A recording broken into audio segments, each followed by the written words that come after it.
Hey everyone! Waving hand sign. Did you know that English has some wonderfully unusual words for groups of people, animals, and things? Today, let's explore collective nouns starting with the letter A, and I guarantee you'll come across a few you've never heard before.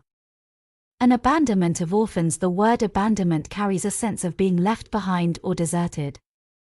So this is a particularly poignant collective noun, a group defined not by what they share, but by what has been taken from them. An abandonment of orphans. An absence of waiters, and this one is wonderfully ironic. You tend to notice waiters most when they're absent. So, an absence of waiters. Hopefully, not the situation you experience at your favorite restaurant. An album of photographs. An album is more than simply a collection. Photographs gathered together create a story, one that a single photograph could never tell on its own. An album preserves memories, moments, and stories. An ambush of widows. Now, this is certainly one of the more startling collective nouns in English. The word ambush suggests surprise, something unexpected that catches you completely off guard. And that makes this expression particularly striking. An ambush of widows. An anthology of poems. An anthology brings individual works together into a larger collection. Each poem has its own voice, but together they create a conversation across the page, sometimes across centuries. An anthology of poems. An archipelago of islands. An archipelago is a group or chain of islands. Each island stands alone, yet together they form something greater. It's almost like nature has created its own collection, scattered across the sea. An argument of architects.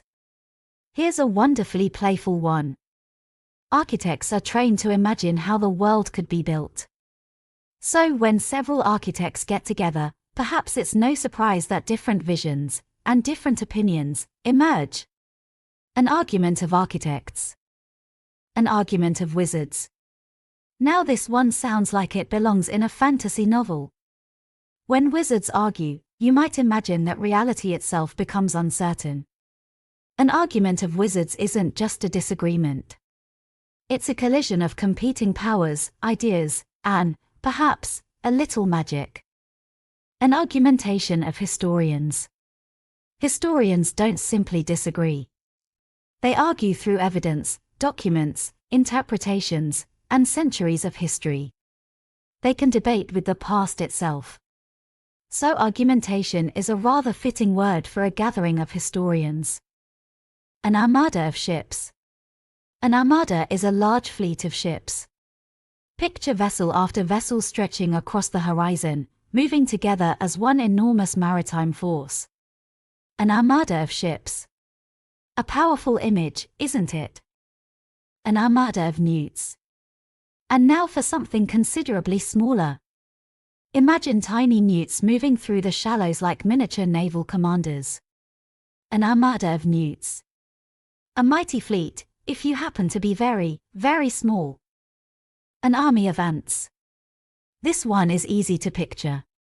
Organized, relentless, and remarkably efficient, ants move together almost like a single organism.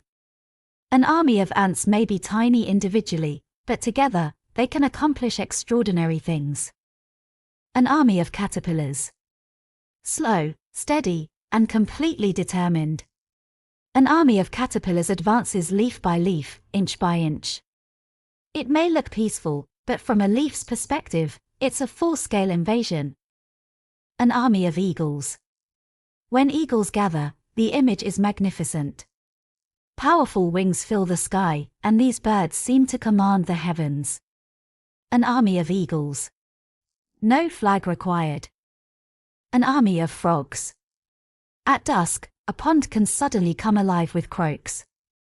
An army of frogs gathers together, not to conquer anything, but to turn the night into a chorus. An army of herrings. Underwater, thousands of herrings can move together in remarkable synchronization. The fish appear like liquid silver, transforming the ocean into a living, moving mirror. An army of herrings. An army of soldier, and here, we have perhaps the most familiar use of the word army. Individual soldiers become part of something larger, a coordinated force with a shared purpose. An army of soldiers. An arsenal of guns. An arsenal refers to a collection or supply of weapons. It's a word that suggests stored power and potential force. An arsenal of guns. Notice how much stronger the word arsenal sounds than simply saying a collection. An array of hedgehogs. Array suggests an organized or impressive display. And just imagine a group of hedgehogs standing together, each one looking like a tiny fortress covered in spines. An array of hedgehogs. Quite a spectacle. An ascension of larks. This is one of the most beautiful expressions on our list. To watch larks rise into the sky is almost like watching music take flight. Their ascension seems to turn the open sky into a living song. An ascension of larks. An assembly of clergy. When members of the clergy gather together, the word assembly suggests a formal coming together. It carries ideas of tradition, faith, ceremony, and community. An assembly of clergy. An audience of viewers. An audience isn't simply a group of people watching. An audience reacts. It listens.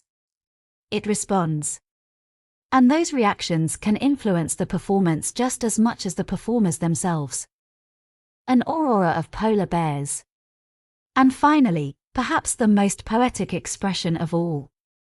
Imagine a group of polar bears moving across the Arctic landscape beneath the northern lights. The word aurora immediately evokes color, light, and the mysterious beauty of the far north. An aurora of polar bears. What a magnificent image to end with.